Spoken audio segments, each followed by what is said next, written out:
Hello, good morning, good afternoon, good evening, depending on when you're listening to this, and welcome to today's show.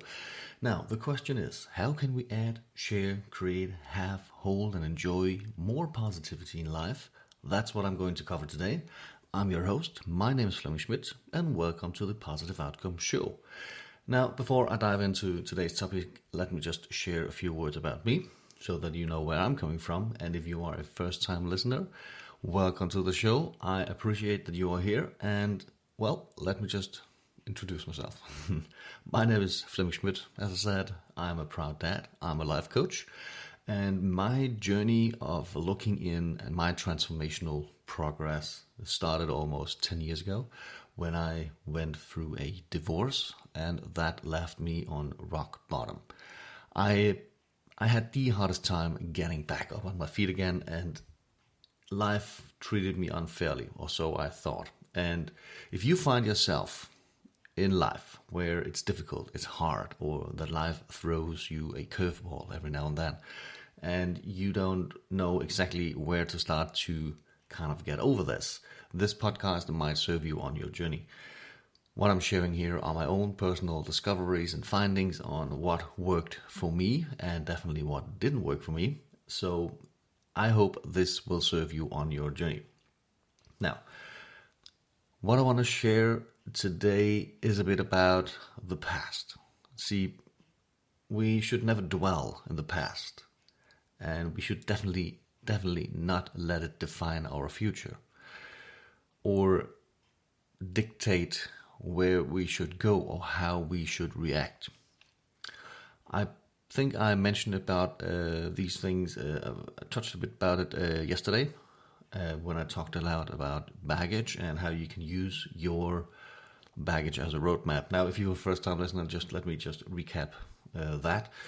What I meant, or what I found out for myself to be the case, is I had this bag of baggage with me, and I used that baggage to keep myself in a certain state of mind of feeling unworthy, of distrusting myself or doubting myself. I was not being comfortable who I was because I never felt good enough, and so on. So I used my baggage to, well, it's not serving me the way that I thought about who I was and how I lived life. Let's say it like that. So what I found out is we all have baggage. We all have it. We all lived 20, 30, 40, 50 or more years, so we all have life experience. Baggage is not a negative thing. Baggage is just life experience. And what I found out is keep the good stuff. Keep that close in your mind. Keep reminding yourself of how you felt at a certain time or how it made you feel. And keep the good memories. The bad memories, they are there, but don't pay any attention of it. The only attention you should give it is learn from the situation and what you can do not to end up in the same place again, or at least be prepared. If you find yourself in the same situation, be prepared of how you would like the outcome to be. So that's what I meant when I use baggage as a roadmap. You know, you could look back and see that worked, that made me feel good. That situation, however, didn't make me feel good, and what can I do to prevent from putting myself in that situation again? And if I should find myself in that situation, could I react differently for a better outcome? Now, that requires abundance. Sometimes, what I found for me to be the case, more often than not, it requires abundance, to have abundance, to stay true to who you are, rather than being shifted, your mindset's being shifted over, or your values are being shifted over to, well, let's call it the other side, the dark side. But in the end, it's about using your baggage as a roadmap, and never to dwell yourself in the past. It will do you no good. It will absolutely do you no good. I mean, have you ever had this happen to you? I hope that you can relate. When you left school, and there was a reunion happening. How many times have you felt that people you left at school in a certain place, they jumped back to be the persons they were when they were at that age? I mean, a school reunion is not probably the best comparisons. I have had that happen to me several times now. That when we live life on our own, we feel these transformation, we feel that journey happen to us. But once we meet up again with people that we haven't seen in a long time, they jump back into their characters that they had at that time. And it's an expression of comfort. All of a sudden, 10 years passed and we have all grown in different ways when different life happened to us all in those 10 years. And all of a sudden, it's an uncomfortable situation to be, your new you and meeting old friends. And all of a sudden, we feel compelled to jump back to the version we were before because it's comfortable. And that is actually hanging or dwelling in the past, reaching back to reconnect to that situation or to that personality, even though that you are 10 years wiser in living life. So be comfortable being yourself and stay true to your core values of who you are and who you represent. I mean, there are people today, they only know your version of you today.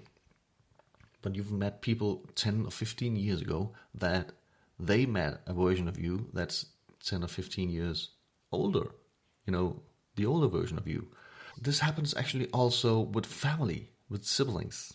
Once we each live our own lives, we do what we do. And once we meet up, we feel like compelled to jump back in certain versions of ourselves to be, the dork of the family, or the geek, or the pretty. I mean, it happens. But try to think about it next time you meet up with someone you haven't seen in a long time. And try to notice if they or you are jumping back to a older version of them, or if they have just lived life and embrace that they have moved on to where they want to be.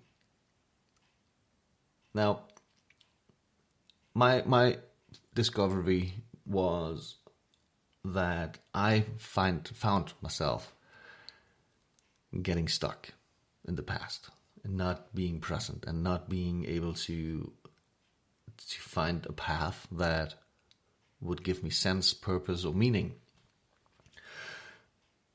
But again, through looking in and accepting and finding out that I was living in the past really kind of lifted the weights from my shoulder, so to speak.